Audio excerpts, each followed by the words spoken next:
नमस्कार। क्या कभी सोचा है कि रोजमर्रा की सबसे आम चीजों में, जैसे एक सांस या एक ग्लास पानी, कितनी गहरी शांति छिपी हो सकती है? आज हम एक कहानी के जरिए ये जानेंगे कि कैसे आभार यानी ग्रैटिट्यूड का एक छोटा सा अभ्यास हमारी जिंदगी को बदल सकता है। और हम उन चीजों को देखना सीखेंगे जिन्हें हम अक्सर नजरअंदाज कर देते हैं। चलिए मिलते हैं हमारी कहानी के किरदार प्रशांत से। उसकी सुबह किसी अलार्म की तेज आवाज से नहीं बल्कि एक इरादे से शुरू होती है। वो दिन की शुरुआत उस पहली सांस के जादू से करता है, एक ऐसा तल जो आने वाले पूरे दिन के लिए एक शांत और पॉजिटिव टोन सेट कर देता है। तो ये सब शुरू कैसे होता है, इसका पहला कदम क्या है पता है? ये कुछ ऐसा है जो हम हर पल करते हैं, पर शायद ही कभी इस पर गौर करते हैं, हमारी सांस। आइए देखते हैं कि प्रशांत कैसे इस एक मामूली सी क्रिया को जागरूकता के एक बहुत ही शक्तिशाली पल में बदल देता है। प्रशांत अपनी आंखें बंद करता है और ये कोई आम सांस नहीं है, नहीं, ये एक सचेत क्रिया है, एक कॉन्शियस एक्शन। वो जानबूझकर एक धीमी गहरी सांस लेता है और उस हवा को महसूस करता है जो उसके फेफड़ों को भर रही है। ये वही हवा है जो उसे हर पल जिंदगी दे रही है। और बस इसी पल में जब वो पूरी तरह से जागरूक है, एक बहुत स्वाभाविक सा ख्याल मन में आता है।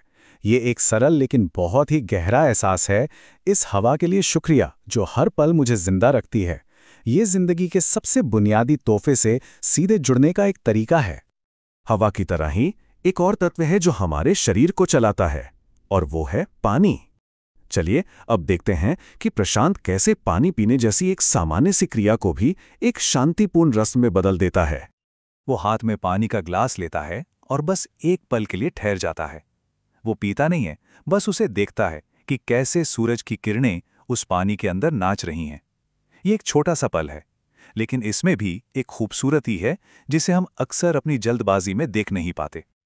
और फिर हर घूंट के साथ वो सिर्फ अपनी प्यास नहीं बुझा रहा है, बल्कि वो ये महसूस करता है कि ये पानी उसके शरीर को शांति और ताकत से भर रहा है।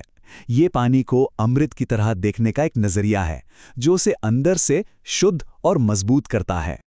तो हवा हो गई, पानी हो गया, अब आते हैं तीसरे तत्व पर जो हमें पोषण देता है, भोजन। ये धरती का एक सीधा तोहफा है और सचेत होकर भोजन करना उस तोहफे का सम्मान करने का एक बहुत ही पावरफुल तरीका है। आजकल की भागदौड़ वाली जिंदगी में हम कैसे खाते हैं? फटाफट, है ना? लेकिन प्रशांत वो धीरे धीरे खाता है, हर निवाला सोच समझकर, उसके स्वाद को, उसकी बनावट को पूरी तरह से महसूस करते हुए। ये सिर्फ पेट भरना नहीं है, ये भोजन के साथ एक गहरा रिश्ता बनाना है। उसके लिए ये सिर्फ खाना नहीं है, पता है, वो इसके पीछे की पूरी यात्रा को देखता है, धरती से लेके उसकी प्लेट तक का सफर। वो समझता है कि ये धरती का, किसी किसान की मेहनत का और इसे पकाने वाले के प्यार का एक तोहफा है। और ये एक छोटी सी सोच खाने के अनुभव को पूरी तरह से बदल देती है। और प्रशांत जो कर रहा है वो कोई भी कर सकता है। इसकी कला बहुत ही आसान है, बस थोड़ा धीमे हो जाएं, हर निवाले के स्वाद को सच में महसूस करें और आखिर में उस भोजन के लिए मन में एक छोटा सा धन्यवाद जरूर दें जिसने आपको पोषण दिया। लेकिन आभार सिर्फ एक जगह बैठकर करने वाली चीज नहीं है, है ना? ये तो एक सोच है, एक नजरिया है जिसे हम अपनी हर गतिविधि में, हर काम में शामिल कर सकते हैं। चलिए देखते हैं कि ये कैसे होता है। जैसे जब प्रशांत बाहर टहल रहा है तो वो अपने आसपास की दुनिया से जुड़ता है।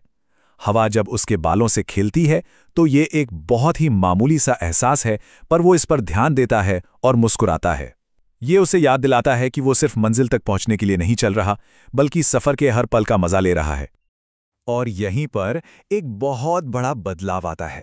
उसने सिर्फ मंजिल की नहीं, बल्कि रास्ते की भी कीमत समझना सीख लिया है। और यही तो जिंदगी का असली सार है।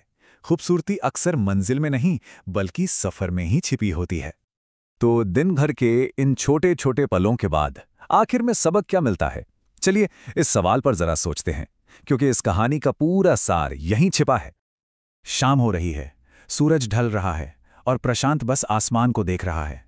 दिन भर जो उसने आभार महसूस किया, उसके बाद एक अजीब सी, एक गहरी शांति की भावना उसे घेर लेती है।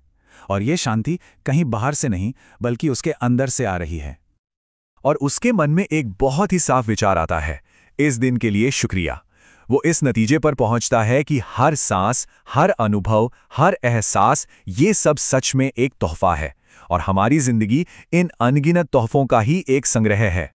तो अब हम आखिरी हिस्से पर आते हैं।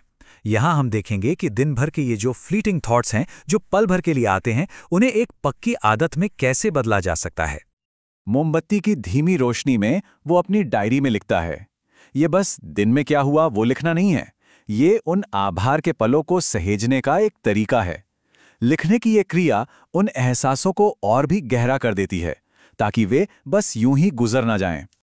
और अपनी डायरी में वो दिन का सबसे बड़ा सबक लिखता है, एक ऐसी लाइन जो सब कुछ कह देती है। जिंदगी तब खूबसूरत लगती है जब हम उसके हर पल को धन्यवाद कहना सीख जाएं। ये सिर्फ एक सुंदर वाक्य नहीं, बल्कि जीने का एक नया नजरिया है। तो इस पूरी कहानी का सार क्या है? ये एक बहुत ही सरल सा चक्र है। हवा से शुरू होता है, पानी और भोजन से गुजरता है, और आखिर में खुद जिंदगी के लिए एक गहरे आभार पर खत्म होता है। ये एक साधारण लेकिन बहुत ही शक्तिशाली दर्शन है। यहाँ ना एक बहुत गहरा सच छिपा है। जैसा हमारा नजरिया होता है, वैसी ही हमारी हकीकत बन जाती है।